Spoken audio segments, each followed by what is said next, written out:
Hai guys, kembali lagi dengan Indo Review. Pada kesempatan kali ini gue mau review sebuah gadget yang keren banget menurut gue, yaitu DJI Osmo. Mari kita lihat reviewnya. Challenge nomor 1 pada saat kita mau bikin video pas lagi di luar atau liburan adalah making sure gambar yang diambil itu stable dan gak shaky sehingga enak dan gak bikin pusing pas ditonton. Pasti pada pernah kan ambil video pakai GoPro atau action camera lainnya dan pas kita tonton videonya ternyata bikin pusing pas ditonton. Nah, DJI Osmo ini bisa mengatasi masalah itu. So, mari kita langsung lihat reviewnya.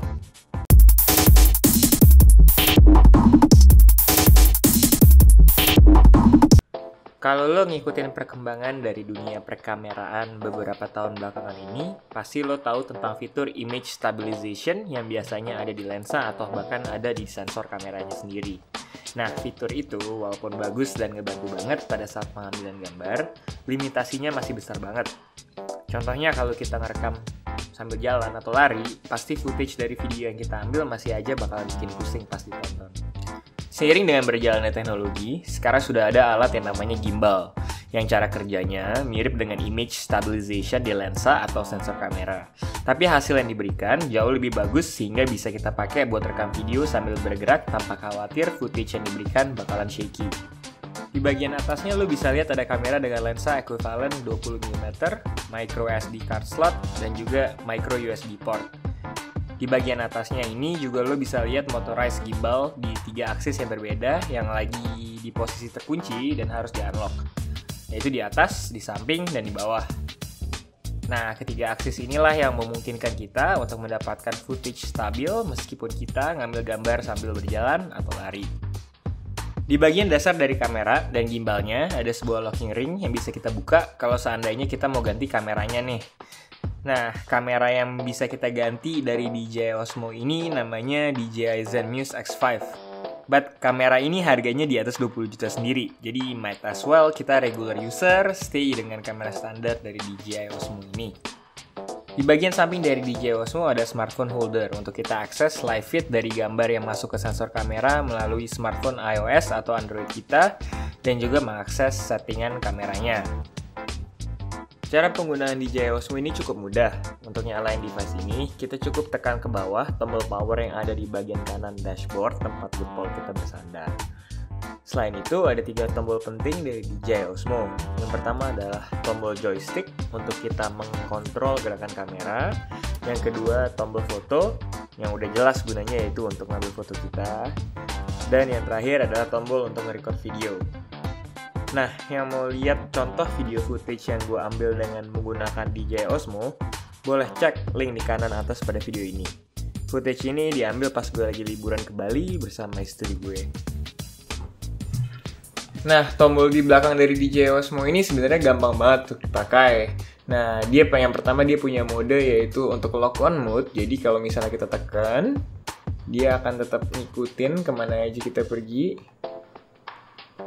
Dan dia akan stay lurus sebisa mungkin. Nah, yang kedua adalah selfie mode, yaitu kita tekan 3 kali tombol belakangnya. Nah, dan yang terakhir, mungkin kalau misalnya kita mau normalize ini semua lagi, footage-nya menghadap ke depan lagi, kita tinggal tekan 2 kali aja.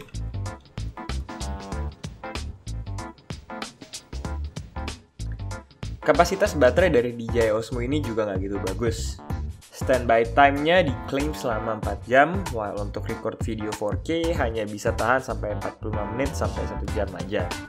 Jadi kalau seandainya lo pengen beli, pastikan lo juga beli beberapa spare baterai supaya aktivitas lo nggak terganggu dengan baterai yang habis.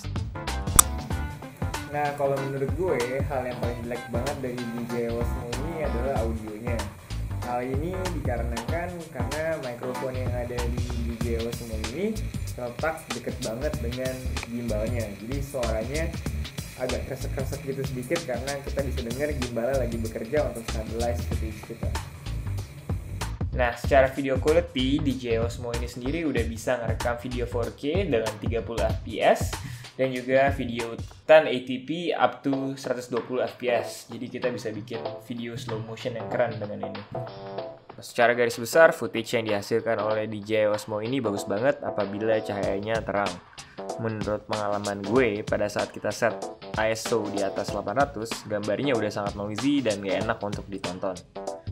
Tapi jangan khawatir, di YouTube sendiri banyak kok tips dan trik yang bisa kita ikutin supaya video yang kita rekam dengan DJI Osmo makin smooth dan keren.